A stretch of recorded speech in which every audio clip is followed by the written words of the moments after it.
Yo, what's up, bro? What's up, man? Yo, what are you carrying today? Nothing, bro. What? Have you not seen the news, man? I mean, come on. There's so much stuff going on. I mean, this is nice. The Zev OZ9. Get you something. At least get a Glock, man. Come on.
Hey, what's up, y'all? Austin with Wilkie Shoots here. You know, I'm just a civilian like the rest of you guys. I've been taking firearm training very seriously for the past 3 years.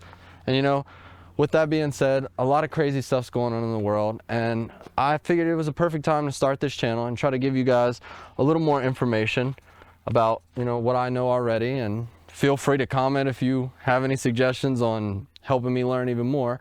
But I just wanted to take a different approach and kind of give you guys, you know, a little do's and don'ts of the training world and what I know so far to help your average human being, you know, protect themselves and, you know, their families, because we're not even military out here. We're just civilians, and we're just trying to better ourselves and better our communities. You know, what is everyday carry? Now, that's a pretty good question. What do I have on me every day as I carry it? This segment is not really about my keys or my knife or my wallet or all that stuff. It's more about the gun you have on you for everyday carry, because if you're not carrying a gun in today's world. So what I'm carrying is more of a bigger gun, I would say. It's Glock 45 shaped. You know, it's got the compact 19 size slide and barrel, and then it's got a 17 round capacity grip. And you know, most people, when they think everyday carry, they're gonna grab a smaller gun like this, you know.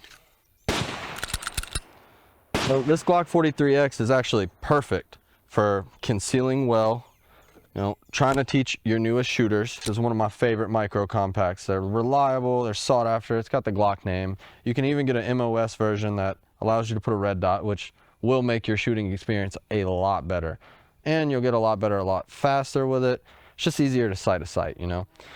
Well, that's for most new people. They tend to gravitate towards something based off of concealability, you know, rather than usability, because the gun's a gun, and people mostly think that, especially when you're new to the firearms world. So why not? For everybody that's been carrying for a little while and or, you know, may have shot a few times, and you've already had a micro compact and you've shot it and you realized, hey, there are a few limitations to this. You know, I don't have as much ammo, it's a little small for my hands, stuff like that. Well, for those that are graduating to the mid and, you know, full-size pistols, you start to realize that, hey, maybe I should carry this and get a comfortable holster and it'll feel the exact same way, which is kind of what I do. You know, I've gravitated towards a full-size handgun. This is a T-Rex Arms holster, and we're not sponsored by T-Rex Arms. They just do have very nice products.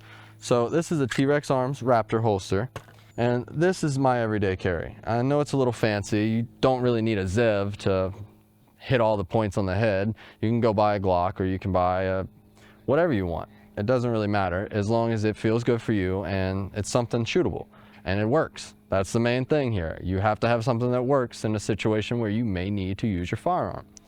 For me, personally, I just really enjoy a full-size grip. You know, I like to be able to get my full grip, and I like to be able to use it. And 17 rounds sounds nice. I mean, who doesn't? It's awesome. It doesn't really matter which gun it is or how fancy it is. It's more of the ability to use it, you know. And this is why I really like the Zev. First of all, you have the Hypercomp model, which has these portings in the barrel, which makes it shoot very flat. It's a little louder when you shoot it without Air Pro if you were to have to be in that situation, but it's definitely a lot flatter and way better shooting experience. You know, I started off with the Glock 19, and I really loved the Glock 19. Who doesn't? It's a beautiful, well, I wouldn't say beautiful, but it's a good gun. It's reliable and it's battle tested. It's been there, it's done that, and you could throw it in this mud right here and it'd be fine, which is what you ideally want in a carry gun. This one specifically for me, these Zev grips just feel so good. They're already textured nice, which is important if you want to hold on to it well and kind of delete that little bit of space in your grip. But, you know, as long as you have a very good handgun that is reliable, and personally I like red dots, so I'm gonna have one that I can put a nice red dot on. This is a Holosun 509T. And then you also have to have a light, because how many times are you gonna need your gun and be in a dark room or a dark situation at night, etc, any kind of thing like that? Probably often, because most crimes happen at night. So that's some things you should really consider, is a decent light that'll hold up to the gun, a good sight to make you shoot it a little easier, and you know, that's really about it. And really, it's just preference after that. Me, like I said, the Zev is just one that I've gravitated towards because it's got a better trigger than a stock Glock. It's a little nicer, you know, and shooting for a while, you kind of gravitate towards the nice stuff. Hey, if you're still watching this video up until this point, thank you. You know, like, comment, and subscribe. Don't forget to try to support this, because this is all my own ammo we're about to be using, and my own guns, my own stuff. I'm just doing this as a tribute to try to help you guys out. And these goofy videos, I want to make them a thing. So let's do it. Let's just talk about concealment for a second. You know, a lot of people gravitate towards the smaller ones just because it's smaller and it seems easier to carry, which is sometimes the case. It depends on your body type, and it's not fat shaming, but it does depend on your body type a little bit.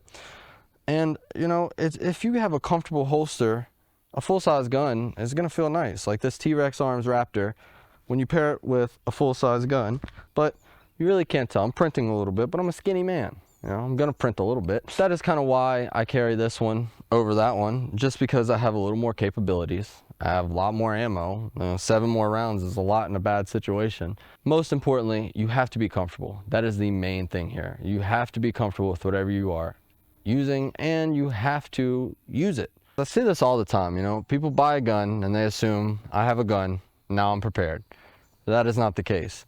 You know, if you're just buying a gun and you stick it in your drawer for a while and you only think you can pick it up and use it whenever that emergency starts, that's not the case, because you'll probably do a lot more harm than good with that firearm, because it is a tool. And just like any other tool, you really need to learn how to use it. The only way to do that is by training. I'll be making more videos pretty soon that show a bunch of drills that you can do as a new shooter to, you know, make yourself better and more comfortable with this tool. Don't let the lack of training and or your laziness get in between your protecting of your family, because it's their lives you're worried about here, not really yours. It's more protecting the people around you and the ones that you care about. You do not want them to suffer due to the fact that you didn't go train, or ammo is too expensive, because yes, ammo is very expensive, and in this world we live in, financially, you know, it's hard to go out and spend 250 rounds worth of ammo each range session. But because you do that and invest a little money into it, you'll be a lot better at this. All right, guys, we're gonna end this segment with a bill drill. A bill drill is just from draw, either concealed or open. We're gonna do it from concealed because most people are gonna be concealed carrying, not open carrying a gun. The whole point of this is 5 shots on target with a timer, but you don't have to use a timer if you don't have one. Most people aren't gonna have one starting off. So the whole point of this is to get your groupings tight and to make sure that you are coming from concealed. Go slow at first. You know, you don't add speed until later, but go slow at first and get all 5 shots on target.